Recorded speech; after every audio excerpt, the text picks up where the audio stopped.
તમને એમ લાગતું હશે કે અમે વાંઢાએથી 25 કિલોમીટર દૂર રહી છીએ, તમને એમ લાગતું હશે કે અમે વાંઢાએથી 35 કિલોમીટર દૂર રહી છીએ, પણ તમે 25 કે 35 કિલોમીટર દૂર નથી, તમે તો અધોરામને સમીપ જ છો.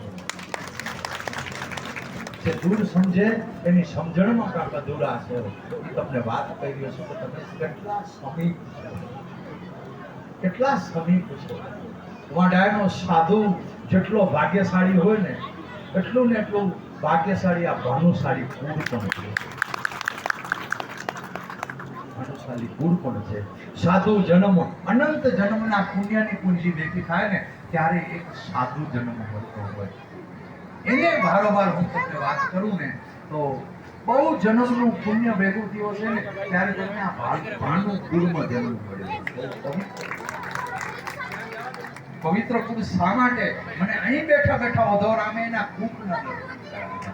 અહીં બેઠા બેઠા મને ઈશ્વરામજી મહારાજે એમના કુખના દર્શન કરાવ્યા કે એ કુખનો શૃંગાર શું છે, એ કુખની સુગંધ શું છે અને કુખની સરિતા શું છે. અહીં બેઠા બેઠા મને એને અનુભવ કરાવ્યો.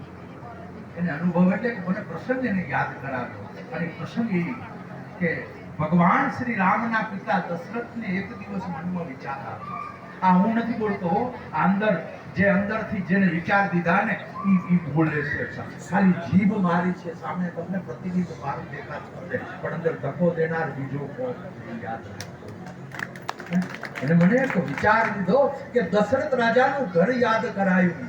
એનું દશરથ રાજાનું ઘર યાદ કરાયું. વાત કરું તો સૂર્યવંશ કુળની વાત કરી રહ્યો છું અને તમે પણ એનાથી ઘણા અડધા નથી.